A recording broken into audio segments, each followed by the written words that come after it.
Vous êtes bien sur TV5 Monde, le 64 minutes touche à sa fin. Dans un instant, vous allez pouvoir voir ou revoir le meilleur de cette édition. Mais d'abord, le rappel des titres. À la une, Gaza sous les bombes, Israël a intensifié ses frappes ce week-end. Le bilan dépasse les 430 morts côté palestinien. Lourde perte aussi pour Israël avec 13 soldats tués. Pour John Kerry, le Hamas refuse obstinément un cessez-le-feu. La colère gronde contre la Russie après le crash du Boeing de la Malaysia Airlines. L'Europe demande à Vladimir Poutine de faire pression sur les séparatistes ukrainiens pour que l'enquête avance. Ces derniers assurent détenir les boîtes noires de l'appareil. Enfin, premier discours de fête nationale pour Philippe, le roi des Belges. L'air solennel, il en a appelé à la confiance et à la coopération. Une allocution volontariste après un an de règne.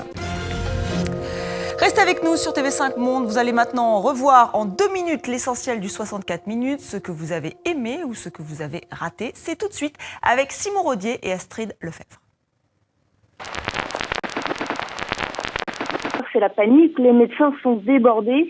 D'après le responsable de l'hôpital, 60 corps sont arrivés depuis ce matin, journée la plus sanglante pour Gaza depuis le début de l'opération israélienne. Dans la cour de l'hôpital, des dizaines de familles ont trouvé refuge, traumatisées par leur nuit, désespérées par cette nouvelle guerre. Quand tout cela va-t-il s'arrêter ? On est en 2014, je veux du changement, je veux être éduquée. Il y a tant de gens au monde, pourquoi moi encore ? Pourquoi cette vie ? Je vous rappelle d'ailleurs qu'au tout début de ce conflit, il y a 15 jours, M. Netanyahou, le Premier ministre, avait proposé un cessez-le-feu alors qu'il n'y avait pratiquement pas de pertes et qu'il y avait juste des échanges de tirs et de roquettes entre Israël et Gaza. Il avait proposé d'arrêter le calme contre le calme. Le Hamas a refusé. Depuis que des compagnies comme Twitter se sont installées dans la ville et que les sociétés de la Silicon Valley affrètent des bus pour convoyer leurs salariés, les prix de l'immobilier ont flambé. San Francisco est devenue en quelques années la ville la plus chère des États-Unis.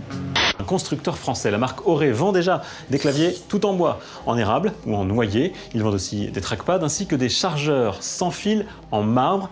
C'est bon pour l'environnement, c'est très élégant, c'est aussi un peu cher. 150 € pour ce clavier. On voit en rouge, ce sont les pays les plus heureux. Et donc on voit que l'Australie, les États-Unis, mais aussi les pays nordiques en Europe se sentent les plus heureux.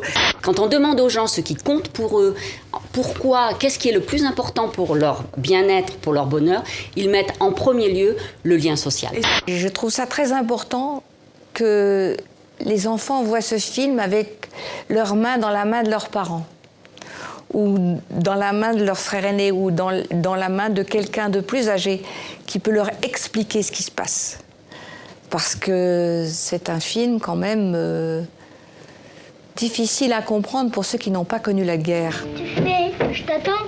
T'as fini d'embrasser tout le monde. Tu veux que je t'embrasse ? J'ai été élevé dans les rues de Chicago. Donc je comprends ce qui se passe à Soweto, dans les favelas au Brésil, au Cambodge. Je ressens une grande solidarité avec eux et j'adore cette lutte. Les enfants.